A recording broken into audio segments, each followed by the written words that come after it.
Tafsir Al-Azhar, Quran Surat An-Nisa ayat 25. A'udzu billahi minasyaitonir rajim. Wa man lam yastati minkum taulan an yankihal muhsanatil mu'minati famimma malakat aymanukum min fatayatikumul mu'minati wallahu a'lamu bi imanikum ba'dukum min ba'din fankihuhunna bi izni ahlihinna wa atuhunna ujurahunna bil ma'rufi muhsanatin ghairu musafihati wala mutahizati ahdanin fa idza uhsinna fa in ataina bi fahishatin fa'alaihinna nisfu ma 'alal muhsanati minal azabi zalika liman khasyal anata minkum wa an tahbiru khairul lakum wallahu ghafurur rahim.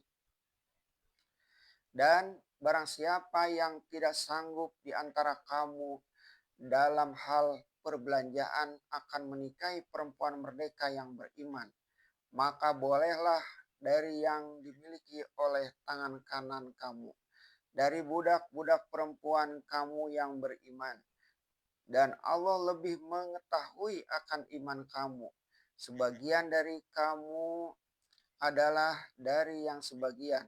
Maka nikahilah mereka dengan izin ahli mereka dan berikanlah mas kawin mereka dengan sepatutnya. Berkawin bukan berzina dan bukan pula mengambil piaraan. Maka apabila mereka telah berkawin, kemudian itu mereka berbuat jahat, maka kenakanlah kepada mereka separuh daripada azab yang dikenakan kepada perempuan-perempuan merdeka. Yang demikian itu ialah untuk barang siapa yang takut akan perzinahan daripada kamu, dan bahwa bersabar adalah lebih baik buat kamu. Dan Allah adalah Maha Pengampun lagi penyayang. Pada pangkal ayat 25 ini memberi peluang bagi seorang yang ingin berkawin tetapi tidak sanggup dengan perempuan-perempuan merdeka sebab belanjanya atau nafkah rumah tangga terlalu besar, tidak terpikul. Ayat ini membukakan jalan baginya untuk kawin saja dengan perempuan yang tidak merdeka atau yang dimiliki oleh tangan kanan kamu. Di dalam ayat ini terdapat kalimat taulan yang diartikan secara ringkas dengan kesanggupan memberi belanja atau nafkah. Arti asli dari kalimat itu adalah serumpun dengan tawilan, artinya panjang atau berpanjang-panjang. Selalu tepat pilihan bahasa di dalam rangkuman wahyu. Orang bisa membayar mahar menurut kesanggupannya. Orang bisa membayar mas kawin hanya dengan sebentuk cincin besi ataupun beberapa ayat Al-Quran yang dihafalkan. Tetapi sesudah membayar mas kawin, ada lagi yang lebih perlu, yaitu perbelanjaan tiap hari yang selalu mesti dibayar. Perbelanjaan tiap hari itulah yang lama dan panjang. Niscaya perempuan yang dikawini wajib menerima haknya menurut patutnya. Sebab itu kadang-kadang orang sanggup membayar mahal tetapi kepayahan memberi nafkah tiap hari. Lebih-lebih jika kawin dengan perempuan merdeka. Sampai ada pepatah bahasa kita, beli kuda tidak begitu mahal. Yang mahal adalah beli rumput tiap hari. Oleh sebab itu di dalam ayat ini dibukakanlah pintu bagi seorang laki-laki yang telah mengukur kekuatannya, merasa tidak sanggup kawin dengan perempuan merdeka yang beriman juga. Sebab belanja perempuan budak tidak sebesar belanja perempuan merdeka. Keperluan rumah tangganya pun tidak sebesar belanja perempuan merdeka. Yang perlu diperhatikan hanyalah satu hal saja, yaitu keadaan iman dari perempuan budak. Soal iman itu disuruh ambil perhatian pertama. Sebab itu terusan ayat berkata demikian, dan Allah telah mengetahui akan iman kamu. Soal iman adalah soal hati suci manusia. Dalam hal iman tidak ada pembatasan di antara perempuan merdeka dengan perempuan budak. Kedua-duanya sama-sama budak Allah. Susunan duniawi dalam masyarakat manusia membuat adanya perempuan merdeka dan ada perempuan budak.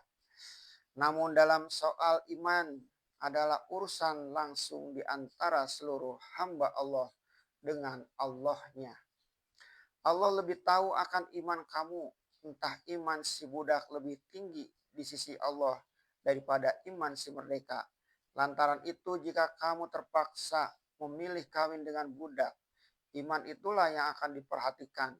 Tentu saja lebih baik perempuan merdeka yang beriman daripada budak merdeka yang beriman untuk kemegahan hidup di dalam dunia. Tetapi kalau diri tidak sanggup, apakah daya, cukupkan sajalah budak perempuan beriman. Sebab sebagian daripada kamu adalah daripada sebagian. Ujung ayat ini adalah penawar hati bagi barang siapa yang dipaksa oleh keadaan mengawini budak, asal dia beriman. Sebagian adalah daripada yang sebagian, yaitu sama martabatnya lantaran iman.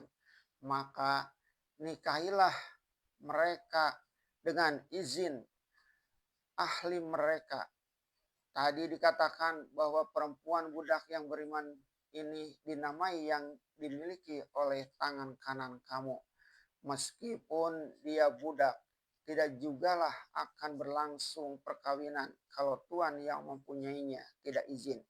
Sedang perempuan merdeka kalau telah dewasanya dan walinya tidak ada, sahlah kalau sultan atau pemerintah atau pegawai yang dikuasakan menikahkan perempuan itu. Adapun perempuan budak yang beriman tidak dapat dilangsungkan nikah, tidak berhak sultan atau pemerintah yang mengawinkannya kalau tuannya belum mengizinkan. Dan berikanlah mas kawin mereka dengan sepatutnya. Kelanjutan ayat ini menegaskan lagi bahwa budak perempuan yang beriman itu pun wajib dibayar mas kawinnya dengan sepatutnya pula. Perbelanjaan atau nafkahnya pun dengan sepatutnya pula, yang patut menurut ukuran sebab dia budak. Berkawin bukan berzina dan bukan pula mengambil piaraan. Artinya perempuan-perempuan sopan, bukan perempuan sundal dan bukan yang mengambil laki-laki jadi gendek. Tadi telah disebutkan hendaklah budak perempuan itu yang beriman. Kemudian diterangkan kembali lagi, hendaklah perempuan itu yang sopan atau terbenteng kehormatannya, bukan perempuan sundal yang telah biasa melacurkan diri, dan bukan pula perempuan yang telah biasa dijadikan orang gendek atau piaraan di luar nikah.